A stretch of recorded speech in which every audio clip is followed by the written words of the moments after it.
E se ao invés de a gente ter uma única tecnologia, uma única maneira de produzir tecnologia, e se a gente tivesse uma pluralidade de tecnologia, uma pluralidade de formas de conceber tecnologia? Essa é a ideia do Yu-Ki Hui nesse livro, nesse grande livro Tecnodiversidade, e é sobre ele que eu vou falar hoje.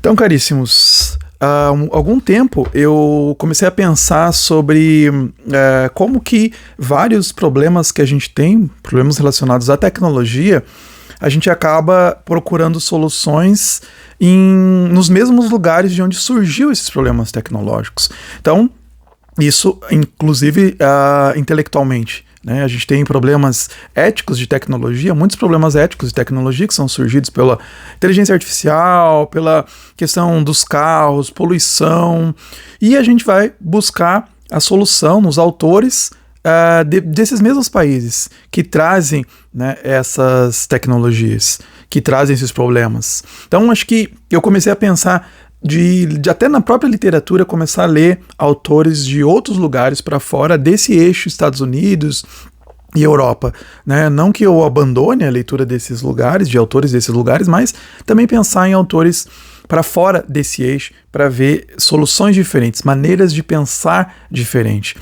E aí, eu pensando nisso há um tempo, eu coloquei até uma ementa, um pedaço da ementa, uma aula na disciplina que eu dou de Filosofia da Tecnologia, falando sobre cosmotécnica. E é isso a ideia que está nesse livro do Yu-Ki Hui, que eu vou comentar para vocês hoje. Então, assim, eu comecei a olhar para essas literaturas e tal, e vou começar a ler. Então pensei, vou começar a ler autores na literatura da África, né, principalmente porque não é tão comum pra gente, mas deveria ser, né, porque a gente tem uma relação muito forte com a África culturalmente.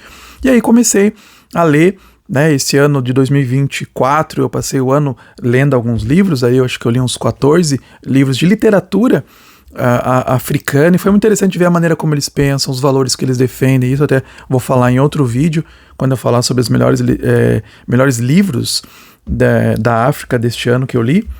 E também a gente comecei a pensar em autores para fora, né, desse circuito, né, Estados Unidos e Europa. E eu gosto muito do Byung-Chul Han, por exemplo, um autor que me é muito caro.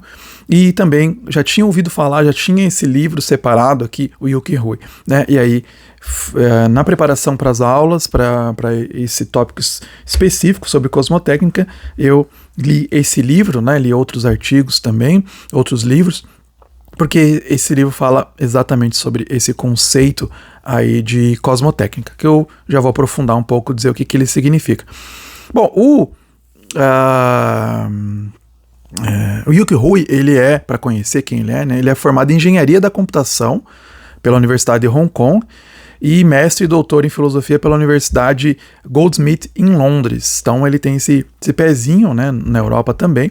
Então ele participa de cursos e palestras na Europa, e ele atua e mora na China, né, atualmente. Então ele propõe uma ideia de tecnologia, não só nessa obra como em várias outras. Ele propõe que uma tecnologia que não ignore a pluralidade de relações com a técnica estabelecida nos diferentes contextos culturais, porque a gente não tem só uma maneira certa de produzir tecnologia. No mundo globalizado parece que sim, hoje, né, passa a ilusão de que essa é a maneira como a gente tem que fazer as coisas, né? E eu estava pensando, realmente, a gente tem muitas coisas boas que traz realmente as revoluções industriais, por exemplo, mas a gente sabe que trouxe muitos problemas. E esses dias eu estava fazendo com os meus alunos, né, a prova deles, e uma das perguntas que eu fiz é: por que o Brasil não teve uma revolução industrial? E claro, era para refletir nos textos que a gente leu, nos argumentos que a gente viu ao longo do semestre, e um dos pontos principais, né, era a questão, tem vários, né, vários elementos por que não teve revolução industrial, por que a primeira revolução industrial aconteceu especificamente na Inglaterra. Tem vários elementos, e um dos que eu coloco principal é a questão das universidades e tal, né, que o Brasil não tinha universidades, demorou para ter universidades, etc. Mas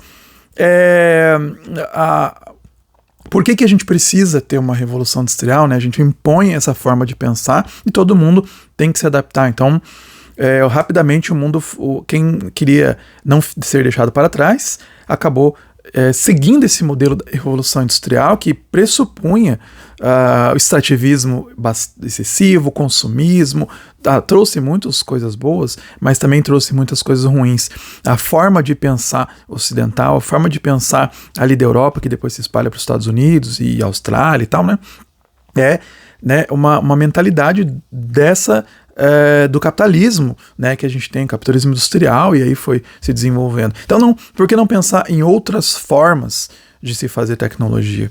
Que às vezes pode ser, por exemplo, mais sustentável, pode ser mais comunitária, etc, etc. Então, essa ideia do Yuki Hui, a partir do seu contexto chinês, né, ele inclusive escreve livros a partir da visão da tecnologia na China, né. Esse livro específico, Tecnodiversidade, foi publicado então pela Ubu, né, a coleção aí da Ubu, uma coleção muito excelente chamada Exit, né, que tem vários livros sobre tecnologia, são todos excelentes, todos os que eu li já são excelentes, não tem nenhum que é ruim, são livros muito bem escolhidos, uma curadoria excelente desses livros. E aí, essa aqui é uma coleção, uma coletânea de livros. Foi publicado originalmente em 2021, né? É uma coletânea de textos que foi publicado desde 2017, tá? Até então a data aí. Então já vai mencionar, por exemplo, tocar na questão do coronavírus, inclusive e tal, né? Porque foi escrito aí. Tô vendo aqui as coletâneas dos textos, até qual que é a data do último, mas é por aí, né? 2021. Mas é legal que tem um prefácio específico para o Brasil. Isso é legal, né? Quando o autor ele conversa com a gente, né? Isso é bom, né? O autor vê o nosso contexto. E aí, então exatamente, o último artigo aqui é de 2020, tá? Então... Mas não é apesar de ser esses ensaios, essa coletânea de ensaios, não é um livro mais raso. Às vezes você pega livros de ensaios que as pessoas publicam em coletâneas de ensaios publicados em revistas de divulgação científica, que são mais assim, rasos mesmo, são legais para você conhecer o autor, conhecer as ideias, mas né, não tem aquela profundidade intelectual, com notas de rodapé, com um pensamento desenvolvido mais profundo, né? Mas não é o caso aqui.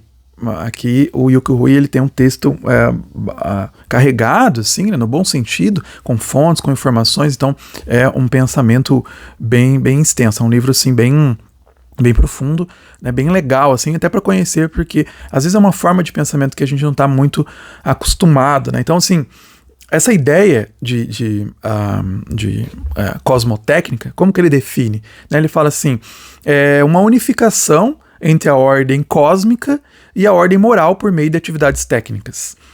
Então, assim, essa frase, esse conceito, dá pra gente expandir, ele expande isso ao longo do livro, dá pra gente conversar muito tempo, porque é muito legal. Porque muitas vezes a gente pensa, tem esse mito da neutralidade da tecnologia, a gente pensa, esse celular aqui foi vou pegar um artefato arqueológico aqui, ó. Esse celular, né, foi criado assim lá naquela região, mas assim, qualquer lugar podia criar ele e tal, e ele é desprovido de valores. Agora, quando você pega um smartphone, ali o Nokia da cobrinha, não é? Aí quando você pega o primeiro smartphone, né, o iPhone, você vê que ele já tem mais coisas para você fazer e tal, né? É um smartphone, né? Um telefone inteligente com várias coisas, vários aplicativos.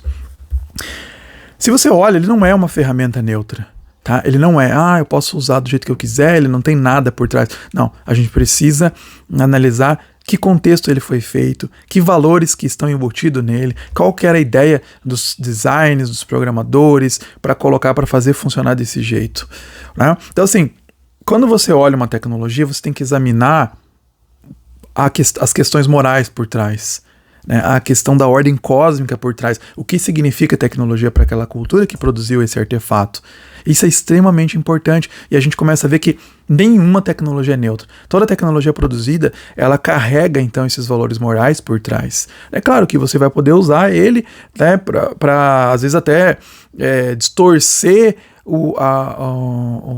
o objetivo que ele tinha sido construído, né? Por exemplo, os computadores foram construídos para serem usados só por universidades, por o exército, bem restrito, e depois se expandiu. A mesma coisa a internet. Não quer dizer que você não possa mudar, né, essa tecnologia, mas ela vem já com uma carga por trás. Os computadores foram feitos para tal objetivo, os celulares foram feitos para tal objetivos.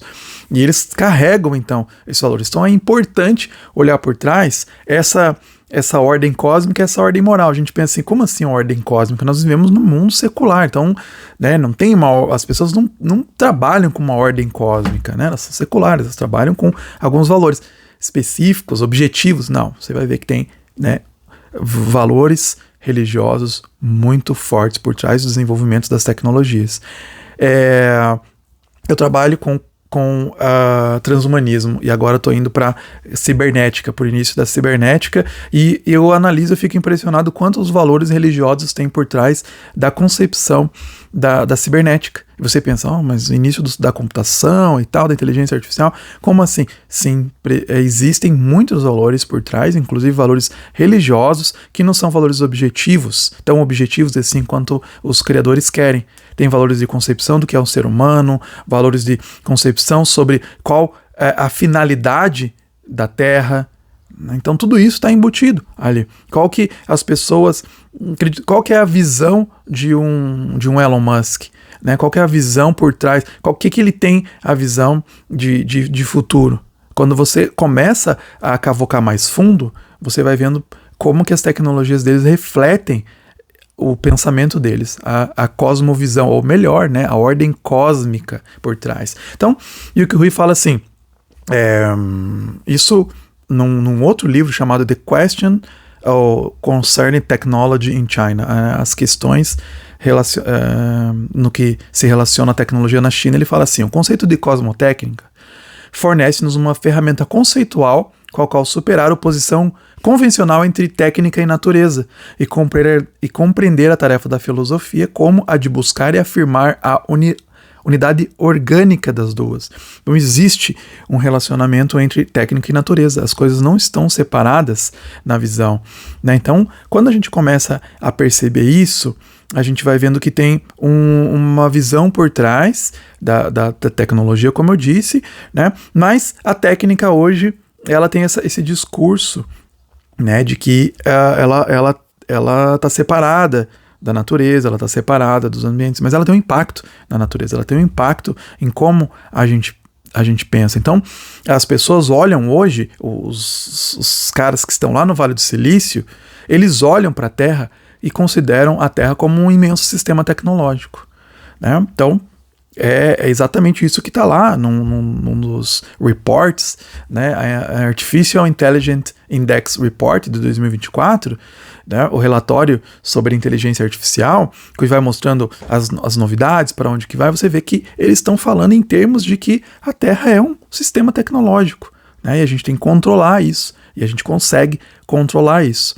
Mas essa não é a visão de todos os povos. Isso não é a visão, né, de, por exemplo, um índio no Brasil.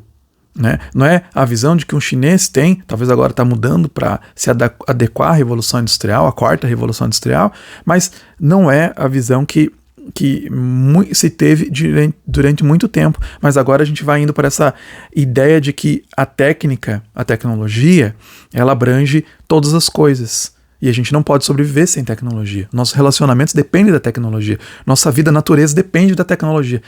Se a gente quer salvar o planeta, se a gente quer salvar a raça humana, a gente tem que investir em tecnologia. E essa é uma visão bastante limitada. Jacques Ellul já ia falando, né, na década de 50.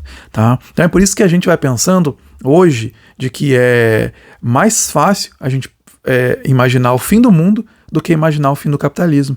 Como diz aquele livro do Mark Fisher, é o título, né, o subtítulo do livro do Mark Fisher, que é o Realismo Capitalista, que ele vai imaginando isso. Né? A gente está tão permeado por tecnologia que a gente não consegue imaginar o fim do sistema capitalista, mas a gente está esperando, está pensando no fim do mundo. Né? A gente sabe, vai acabar o mundo, mas o regime capitalista aí vai ser o final. Né? Essa forma de pensar a tecnologia é a última. Né? E a gente não vê que existem outras possibilidades, outras maneiras de a gente pensar sobre tecnologia. Então, tem algumas ideias equivocadas com relação à tecnologia, tá? Que o Yuki Hui coloca. Então, por exemplo, a tecnologia como uma visão equivocada, como uma exteriorização da memória e a superação da dependência dos órgãos. Essa é a visão transhumanista, né? Então, assim, eu uso os meus gadgets, os meus aparelhos, como uma coisa que está exteriorizando minha memória, né? E eu também, com as tecnologias, eu vou superar a dependência que eu tenho dos órgãos, tá? Então, isso é visão transhumanista. Só que, para o Yuki Hui, ele fala assim, o funcionamento da tecnologia é segurado e limitado por cosmologias particulares que vão além da mera funcionalidade e da utilidade. A gente tem que pensar em outras formas, né, que estão para além disso, né? Não há uma tecnologia única, como se a evolução tecnológica fosse levando a tal aparelho, né? Mas existem uma multiplicidade de cosmotécnicas, uma multiplicidade de visões tecnológicas que às vezes essa ideia do monismo da técnica, que o Jacques Ellul falava, né, da unicidade da técnica, que só um jeito certo de fazer, vai bloqueando outras formas de fazer, né? Então a gente tem que pensar para além. Então, por exemplo, essa ideia de que essa ideia equivocada que se tem com relação à tecnologia, né, de que existem a historização da memória, existe esse único jeito de fazer, né? Não, existem vários. Um exemplo que ele cita, ou que a gente pode citar, é o modelo de teclado que a gente tem hoje, QWERTY, né? Que ele não é o modelo mais eficiente que se tem de tecnologia. Ele foi criado lá na década de 1870, por um cara chamado Christopher Scholes. Ele era editor e impressor de jornal, e aí ele registra, né, essa patente na década de 60, finalzinho da década de 60, e a ideia era esse estilo de máquina para não estragar as teclas, né? Porque ficava, se você organizasse de uma maneira alfabética, que era mais intuitivo, né, mais fácil, as teclas se batiam, né? Então ficava confuso até às vezes para reproduzir o código Morse, que era muito usado na época, que muitas pessoas utilizavam, né? Porque os primeiros testadores, eles vinham de operadores telegráficos que precisavam, né, transcrever as mensagens rapidamente. Então as teclas batiam, então tinha que reorganizar. Então ele reorganizou dessa forma mais separada possível, né, das teclas mais distantes, para que não se batessem. Então esse é um exemplo, esse formato, ele não é mais eficiente, tá? Esse formato de teclado. Ele é uma demonstração de como a tecnologia ela não busca eficiência só, nem a superação da dependência dos órgãos, né? Então, que se tem, né, que se coloca, ela, muitas vezes, ela é, né, o melhor, ela impõe pra gente o melhor jeito que ela acha que é, né? Mas não é mais eficiente. E a gente pode falar bastante sobre esse critério de eficiência que se coloca, né, na tecnologia. Isso aqui é um jeito eficiente de fazer, mas você vai ver que não é. Então, a gente vai pensando que a gente não necessariamente, o próprio Yuki Hui coloca no livro, que não é recusar a tecnologia moderna, mas a gente analisar a possibilidade de futuros tecnológicos diferentes, né? Que a gente não tem que imaginar o fim do mundo chegando antes do fim dessa forma de produzir, dessa forma extrativista, que está esgotando os recursos do planeta, que está deteriorando a mente humana. Existem outras maneiras de se fazer tecnologia, né? Então a gente tem que pensar isso, né? Então, por exemplo, ele fala assim, inclusive sobre a inteligência artificial, fala assim: redescobrir múltiplas cosmotécnicas não implica recusar a inteligência artificial ou o aprendizado da máquina, mas sim se reapropriar da tecnologia moderna, atribuindo outras posições às composições que estão no cerne da tecnologia moderna. Se a gente quer ultrapassar a modernidade, não há uma forma de simplesmente reiniciá-la como se ela fosse um computador ou um smartphone. Em vez disso, precisamos escapar do seu eixo de tempo global, escapar de um transhumanismo que submete outros seres aos termos do nosso destino e propor uma nova agenda e uma nova imaginação tecnológicas que possibilitem novas formas de vida social, política e estética e novas relações com não-humanos, com a Terra e o cosmos. Esse é o chamado do Yoky Rui, de olhar para cosmotécnicas, para pensar numa tecnodiversidade, que a gente pensando dessa maneira, a gente vai ter uma existência melhor. Porque assim, quando você acaba pensando em uma falta, uma ausência de biodiversidade, você acaba levando à extinção. Tá? Então isso ele vai dizer que pode acontecer com a nossa própria Terra. Se a gente continuar caminhando para essa abolição do homem, que é essa forma que todo mundo tem que pensar igual, que todas as tecnologias têm que ser produzidas de uma forma, que esse é o único jeito de produzir riqueza, a gente vai acabar gerando então essa extinção. Então por isso que ele vai falar sobre tecnodiversidade, né? Da mesma forma como existe uma necessidade de biodiversidade, porque senão nós vamos acabar, né, com as nossas tecnologias, com o nosso mundo, na verdade. Né, porque a gente fala, isso é o jeito de produzir tecnologia, a gente acaba abusando do planeta, acabando abusando da mente humana, e a gente vai culminando nessa abolição dos seres humanos. Tá? Então, ele pensa para a gente pensar